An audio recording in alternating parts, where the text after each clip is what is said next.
Breaking news tonight, Freak Diddy.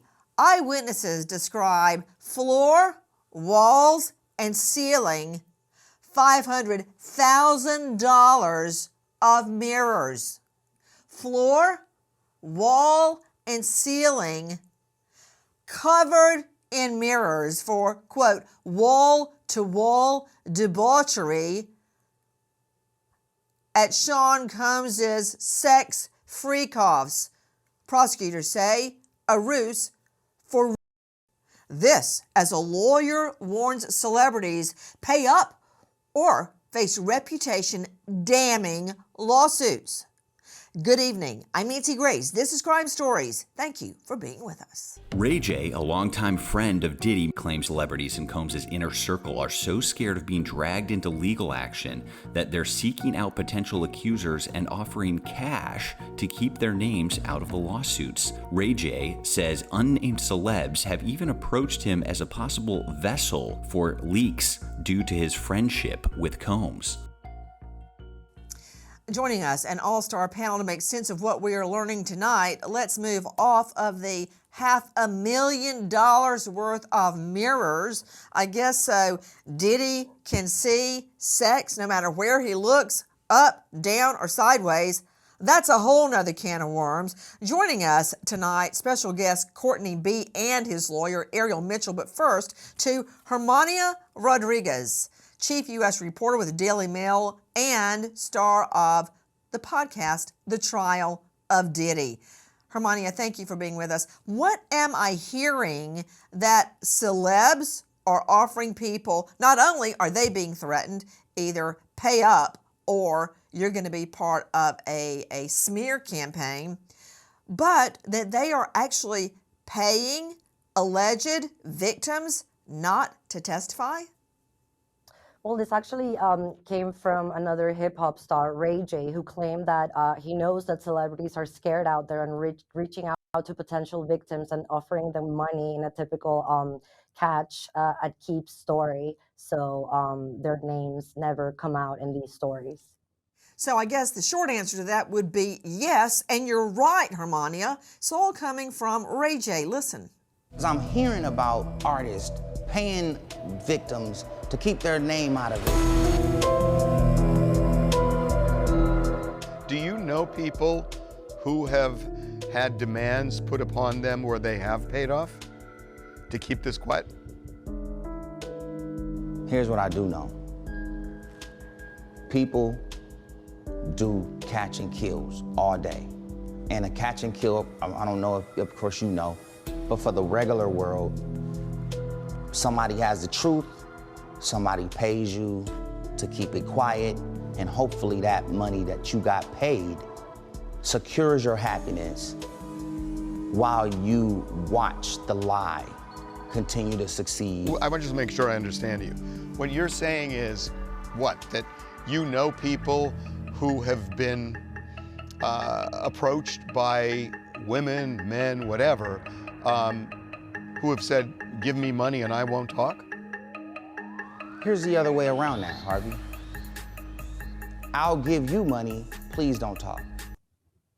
Sounds like Ray J is doing everything he can not to answer a direct question from our friend Harvey Levin at TMZ. That's where he got that footage, and it's from their new docuseries, The Downfall of Diddy, Inside the Freak-Offs, and you can see it. It's streaming on Tubi for free.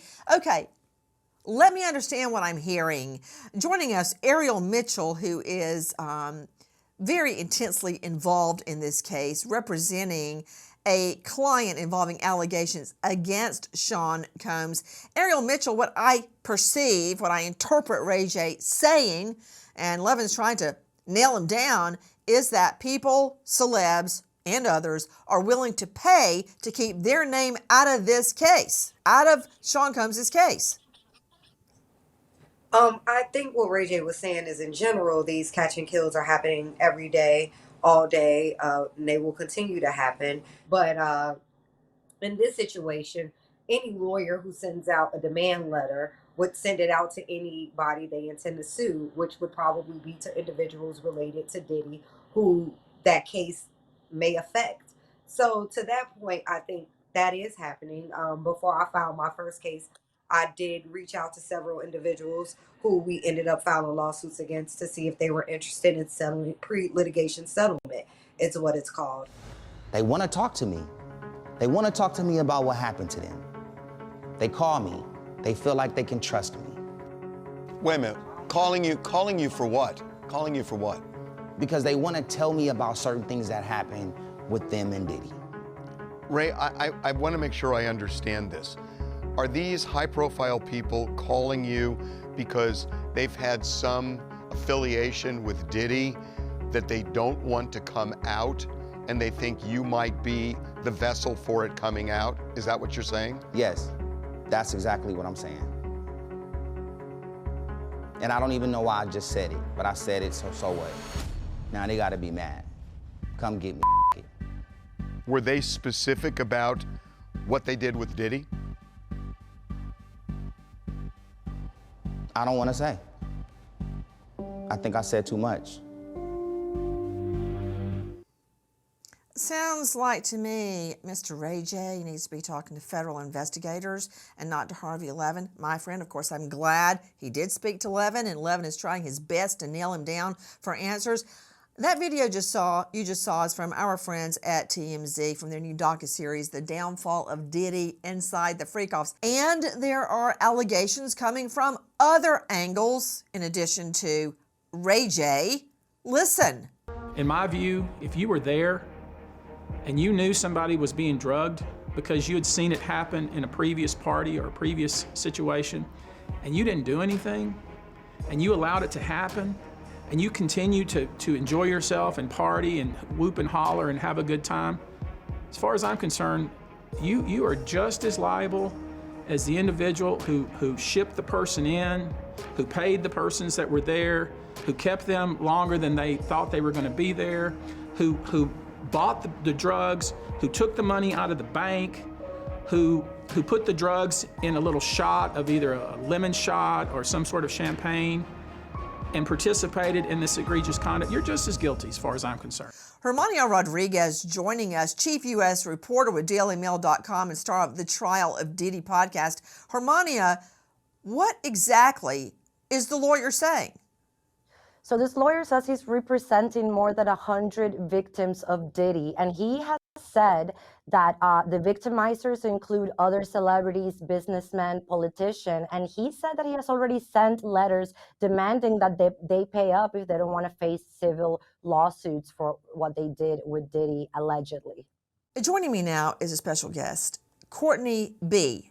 Now, you may know him by his full name, but since he first went public about his knowledge of the Sean Puffy Combs case, he has actually been getting death threats. Straight out to you, Courtney, thank you for being with us. What is your connection, or was your connection, with Sean Combs? Connection is just being in the music business together.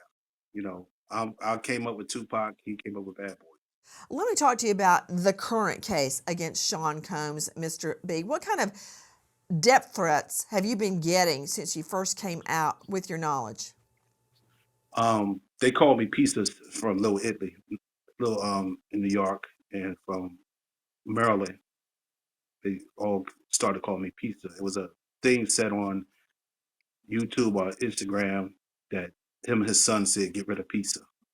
Courtney, you state that you have tapes of freak-offs. Did you take the video yourself? No, I never was in this company of never went to a party. Then where did they come from? Stewart gave it to me. He was on the phone with Kim. We was up in Atlanta recording with this artist I had, and they lightly asked me to cut his hair. And then after his hair was cut, somebody called and said, "Will he go out to dinner with me and stay the night?" And I got real furious over it. I said, "No." And I was going through a hall. That's Mr. Stewart was there, and he said, "Hold up, I want to talk to my man Courtney B." And I heard a voice say, "Courtney B, I know him." Put him on the phone. Said, "You don't know Courtney B?" She said, "Them, tell him it's Kim." So he put it on speaker. He said, "Yo, someone want to speak to you." It was Kim. And I didn't really want to talk because I bought this guy all the way to Atlanta from New Jersey to record to sign over to Violators. But they told him cut his hair. He said, "Court, I can't cut my hair. My grandmother and my mother grew him as a kid." So I had to convince him to cut it. Like this is what they wanted.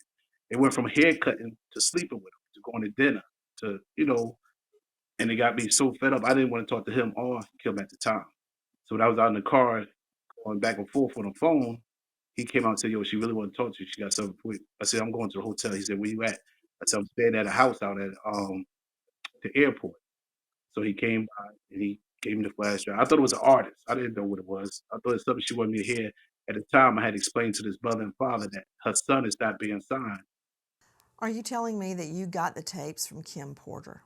They were given to you through an intermediary from Kim Porter. Yes. Okay. What do the tapes depict? It depicts sex, people getting high, drunk, a lot of celebrities, words that she made like it was a diary or a memo or whatever it was. At the time, that's the first one I got was 2008, and then Morris came and then he was killed. So it scared me a little bit because he got killed, and then Chris Lightly got killed.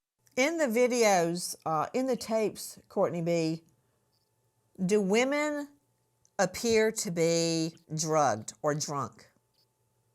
Appeared to be stuck, like in a trance, because one of them was on the table and they was eating off her. You understand? And they was, I'm looking at this girl straight naked, and she don't feel like she embarrassed or anything. Water poured on them, whatever it was, tubs. Yes, it seemed like there was more in the trance than more than drunk. Because you're drunk, you usually slur. A trance. Yes.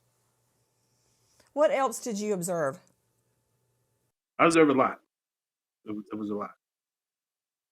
I didn't watch it all because I don't like seeing two males having sex. I'm not into it. Courtney B, you state that you don't want to say too much because of, as you said, Homeland, I think you said. Then why, may I ask, did you give a press conference? Because then someone tried to extort me. Said, if you don't give me more stuff, I'm going to tell them who you are and who you got the stuff from. So I didn't want it to go past me because people got families and I got families. So I came out and said I was the one who gave him the memoir, the book. Do you have an unedited manuscript of Kim Porter's book? Yes. What do you make of claims by her children that the memoir was not by her? I look at it, it's their mother. They want to defend their mother. But you got to understand, other people was somebody's mother and daughter as well.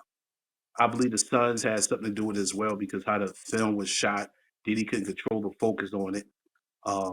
Two, that I think they anticipated some. And of course, it's their mother who don't want it. And I'd like to apologize to the family about the mother. I didn't put a picture on the book. That wasn't my work. I think she got to a point that she was with it because it showed that she was foursomes, couples on couples, and her lover was in there, who she was a sexual with.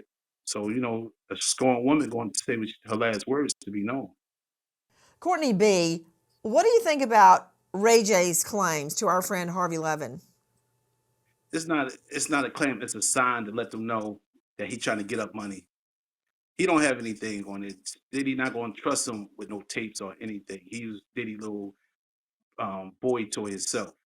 So what he did, he's letting them know to pay him so he could help with Diddy and his family. You understand?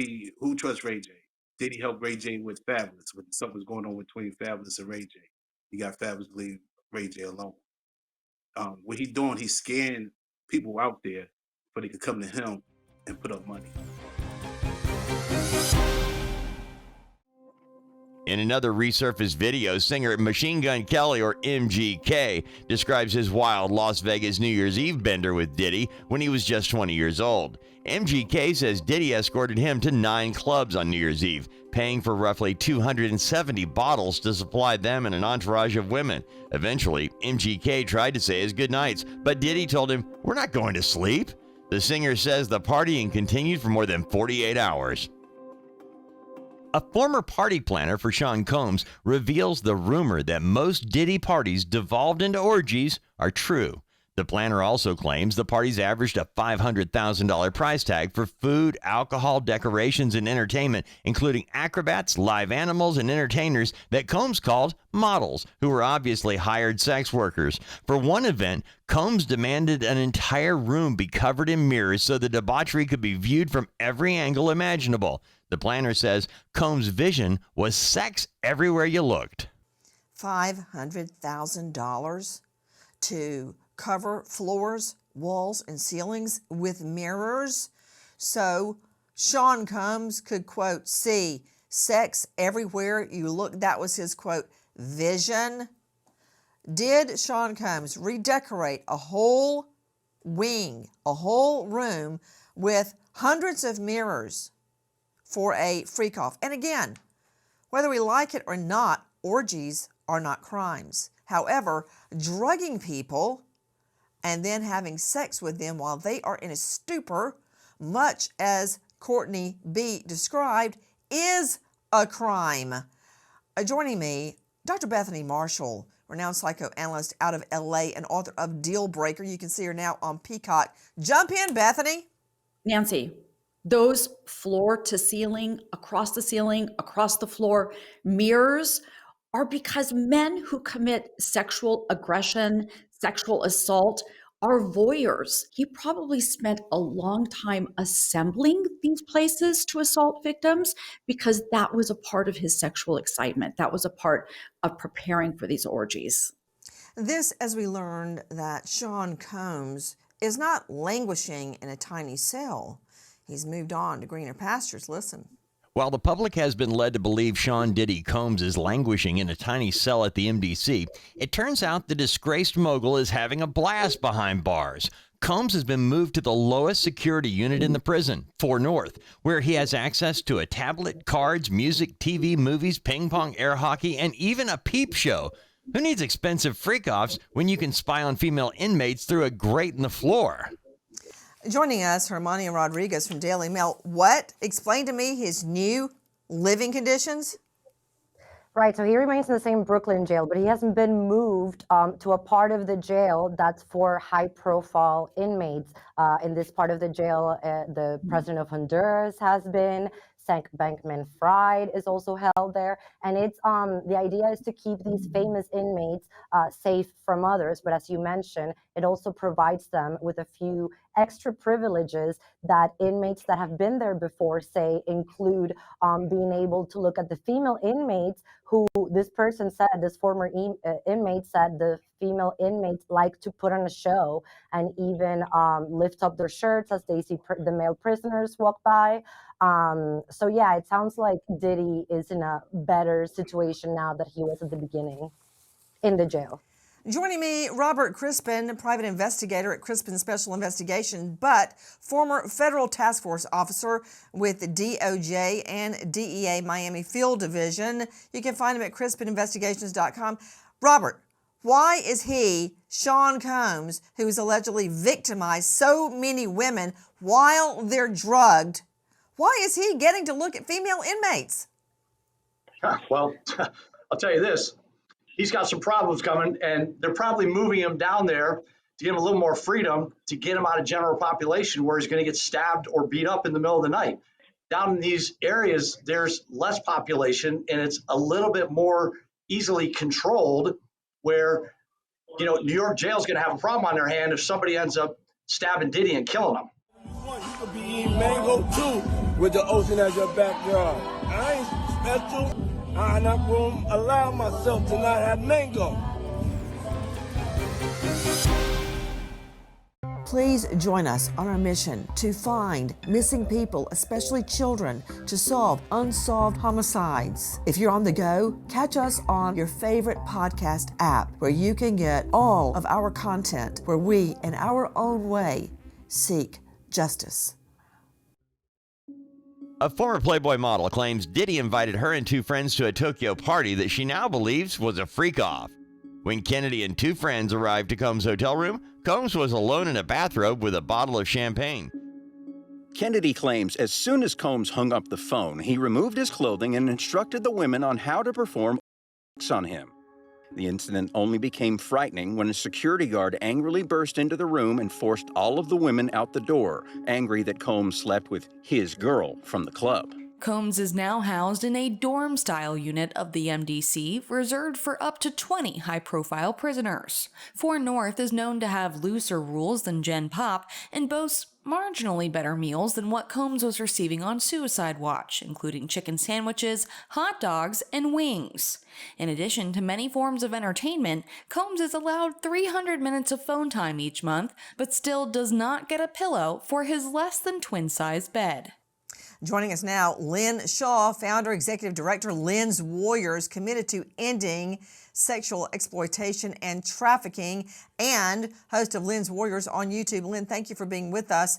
Lynn, so I don't know if you got the gist of this, but Sean Combs, in his new digs, has the ability to stare at female inmates and is living in a dorm-style atmosphere with an upgraded menu. Thoughts? My thoughts are chicken sandwiches and all of this, and he has peepholes where he's able to communicate with women. You couldn't write this. This is a bad Hollywood script. Listen, our sources told us all along he was getting special privileges. We heard this right away. No, I didn't have any proof, but I heard he was getting better food. I heard he was getting special things that other people weren't, such as phone privileges. I heard all kinds of things, and now it's coming out. But to have holes, this must be done on purpose. Come on now. As a special prisoner, whatever he is, inmate in this Manhattan detention center, that has been known as a rat's nest for years. He has been put in a spot where he can. I am saying on purpose, there are holes in the floor so he can have access to women. This is disgusting. And how did the victims of all sex trafficking or abuse like this, exploitation, when they read things and hear things like this, what is going through their minds? They are disgusted, and they've all reported to me they don't expect this case to go anywhere. Somehow, some way, he's going to be cut loose, or somebody else is going to be taking the main fall for all of this. But I can't believe we even have to discuss. He's communicating, and I know it's a family show, Nancy, but, you know, things they're doing reportedly through these peepholes, I'm disgusted, and everybody else should be too. And let's call for what is going on here. We need some answers about this. This is unacceptable.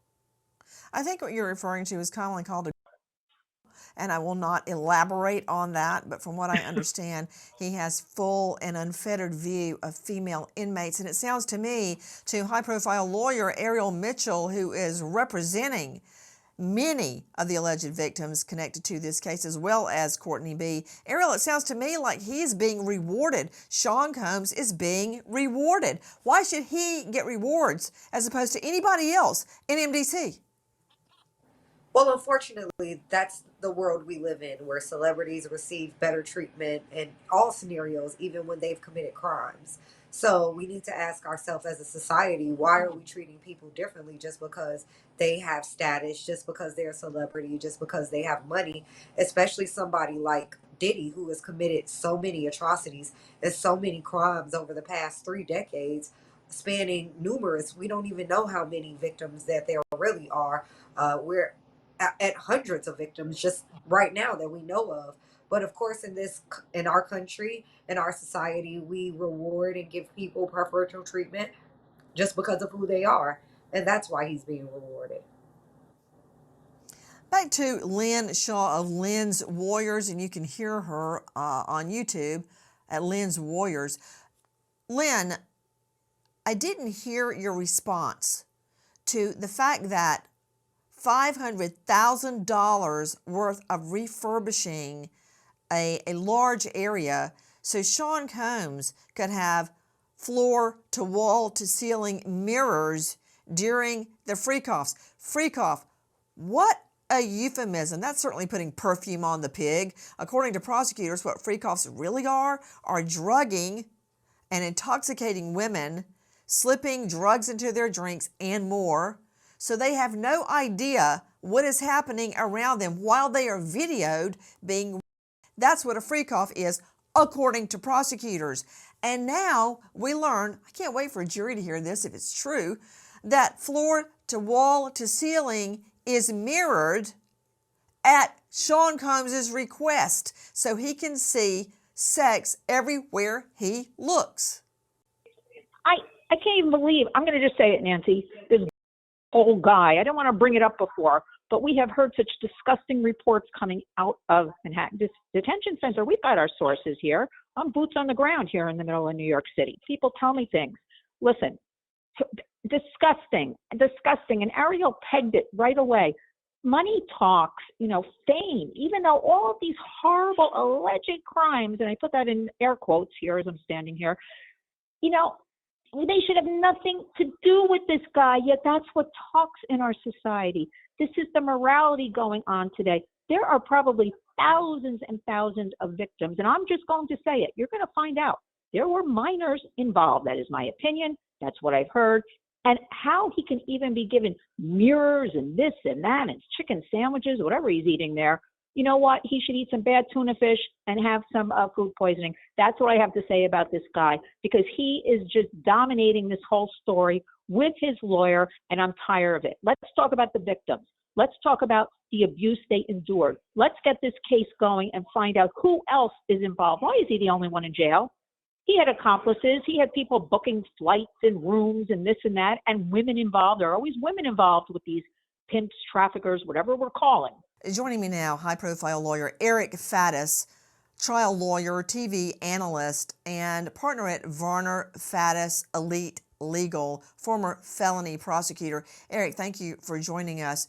Here is the reality, whether people like it or not. In our country, under our U.S. Constitution, you cannot be prosecuted for failure to act. If I stood by and watched you drown in the Mississippi River, I could not be prosecuted for that. I don't have a duty. Of course I would, Eric.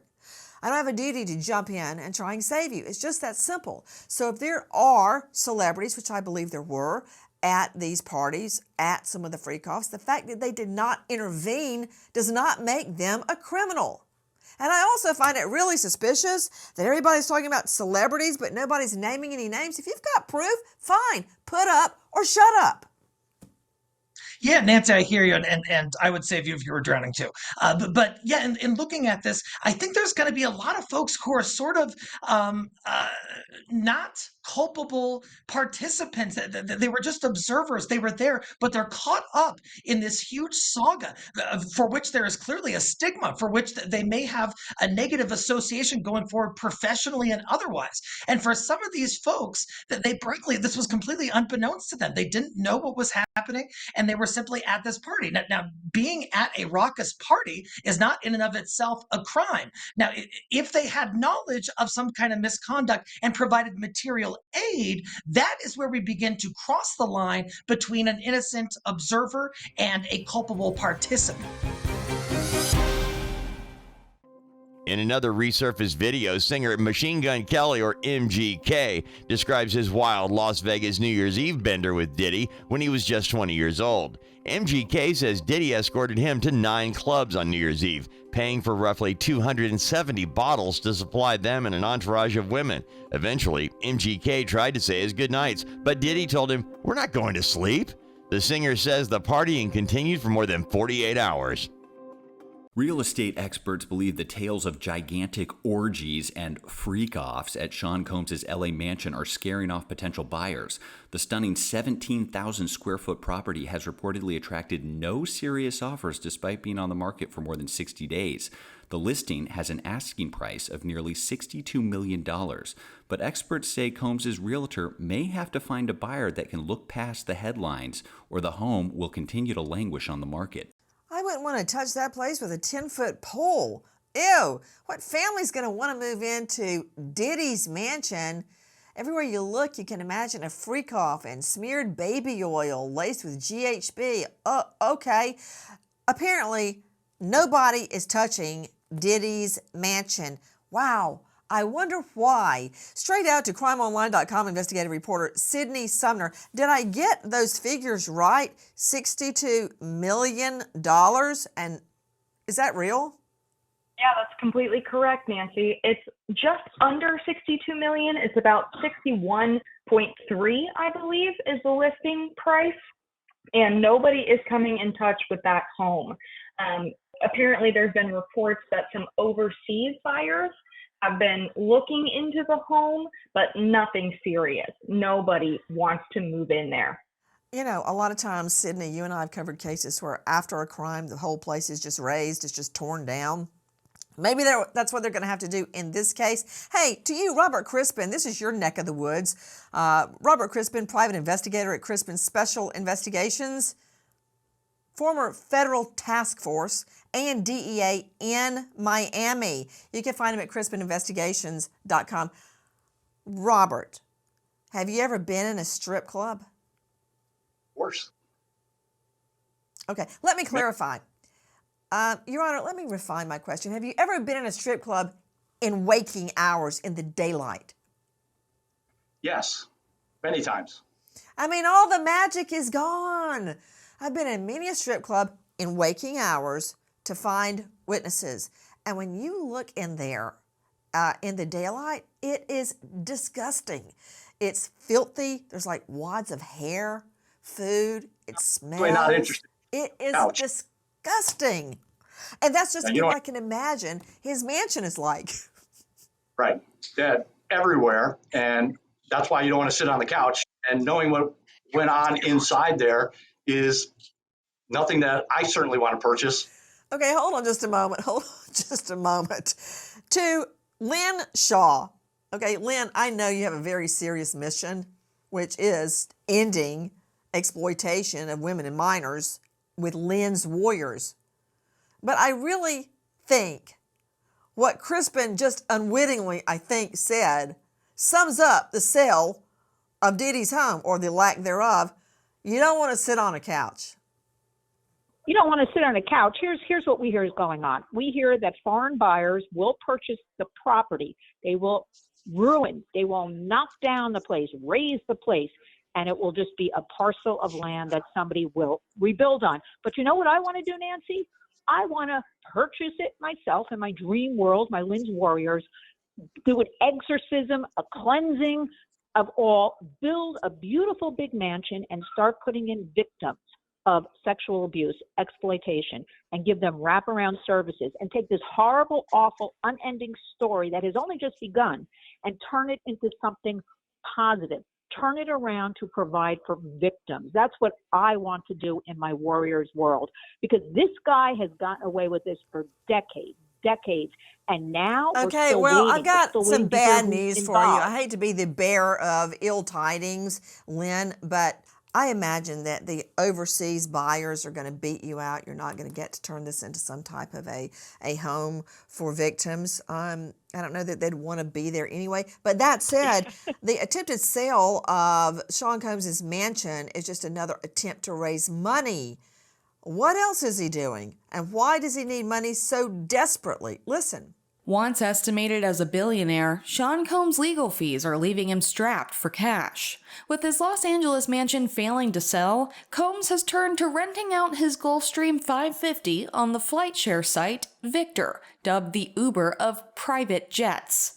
The $60 million distinctive black jet can accommodate up to 14 passengers. A chartered flight from NYC to LA costs a cool $100,000, while a longer flight, say from LA to London, runs upwards of $400,000. And that's right, Sean Combs now renting out his $60 million private jet. To Sydney Sumner, what can you tell me? Nancy, we know that this plane is available for charter on multiple websites. It's owned by Combs' Love Air LLC. We don't know how much money it's really making him, and it feels like a very desperate attempt to loosen up some more cash. We know that Combs' brand is very heavily tied to his public image, which is currently in the toilet. And he also burned bridges with his biggest income source, Diageo, that was the owner of his liquor companies, Ciroc and De Leon Tequila.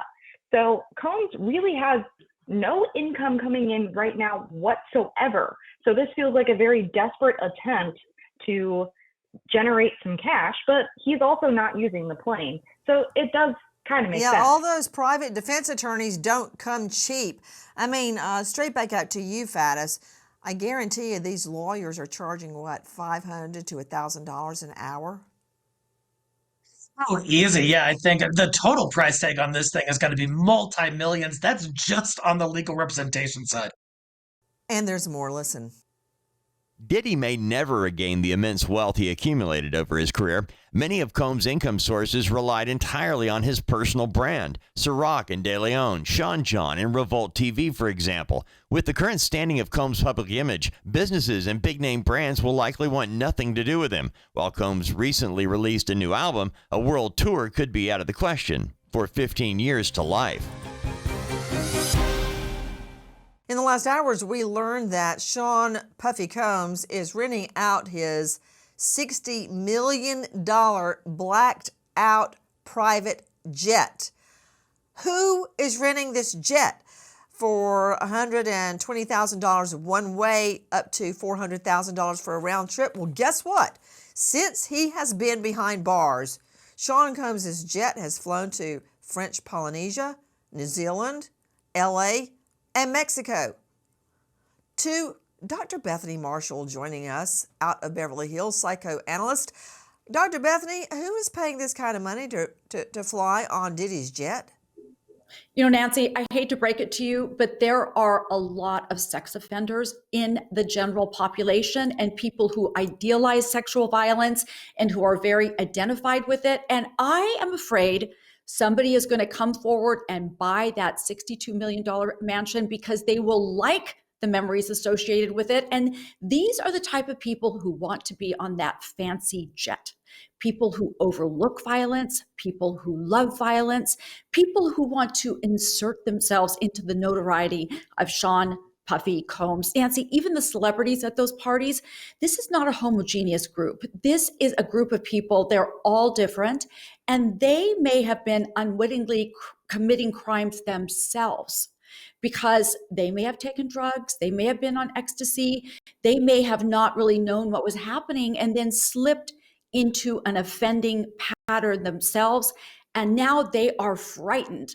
So we have people on those jets that love P. Diddy, that want to be around him. There is often a glorification of sexual violence, and that is the undercurrent of this story, that sexual violence is prevalent. Well, actually, Dr. Bethany, I think you may be right. Does anybody remember the Playboy Mansion? In 2016, the Playboy Mansion was bought by Darren Metropolis for $100 million. And you know, it wasn't worth $100 million. The buyer wanted to be attached to the image of the Playboy Mansion. Nancy, you wouldn't believe in my Beverly Hills practice how many patients of mine talked about going to the Playboy Mansion, and they loved the idea. It made them feel like a celebrity. It made them feel special, and they glorified it. They did not put their thoughts together about women who were being treated as objects. It's like that went out of their mind. Same as Jeffrey Epstein's island. Look at all the people who went there. The philanthropists, billionaires, CEOs, attorneys. And that is because, Nancy, there is a prevailing attitude in our culture that it's okay to treat women as objects. You know, we were talking earlier about no one buying Diddy's mansion. Lynn Shaw had an idea about what she wanted to do with the mansion. Refurbish it, clean it, number one, with a hose, but then have victims live in it, which is, you know, never going to happen, Bethany. Which is never going to happen, Lynn, because nonprofits like yourself could never afford it. Multimillionaires can. But I've got an idea. Straight back out to high-profile lawyer Eric Faddis joining us. Eric, the money from the sale of that mansion could be ordered to go to victims. But here's the rub, Faddis. He hasn't been convicted of anything. So any money from the sale of the mansion or the rental of the private jet, which, by the way, has had at least 30 trips in the last 2 months. Somebody's renting that thing for a lot of money. None of that money is going to go to alleged victims because there's not a conviction yet.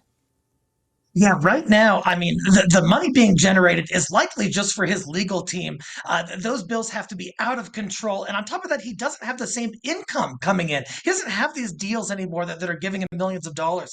Now, Nancy, as you know, some states do have civil forfeiture statutes. And if they could link either the property or the airplane with criminal activity, there's at least an argument that prosecutors could try to obtain some of those assets and convert them to some sort of beneficial use that is not paying Diddy's legal fees. Think about it. This blacked out, fully customized jet that Diddy gifted to himself a couple of years ago was his pride and joy. He called it the Uber of private jets. Now it's a Gulfstream G550 that Combs referred to as Combs Air.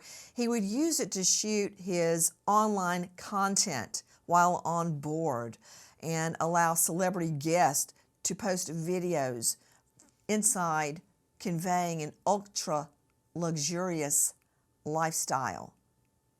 Okay, that said, 30 trips in the last 2 months at least $100,000 one way. That's a lot of money. But right now, Sean Combs is trying to, quote, spread the image of love and good energy. Listen. Yours, King Combs. And right now I'm taking over my pop's Instagram. We're gonna be posting videos by spreading, good energy and taking y'all down memory lane and all the positive things he did. So stay tuned and watch this. Let's go. We love you, Pops. Happy birthday.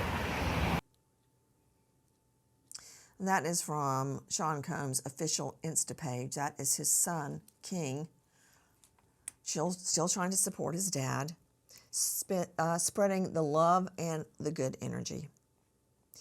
If you know or think you know anything regarding a witness in the Sean Puffy Combs federal indictment, dial toll-free 800-200-7474. And now we stop to remember an American hero, Police Officer Evan Dunn, Golden PD, Colorado, struck and killed in the line of duty. Dunn, a U.S. Army and National Guard vet, survived by wife, now widow, Annalise, and their beloved fur baby, dog Remy. American hero, Police Officer Evan Dunn. End of watch. Thank you to all of our guests joining us tonight, but especially to you for being with us tonight and every night. Nancy Gray signing off. I'll see you tomorrow night, 6 and 9 o'clock sharp Eastern. And until then, good night, friend.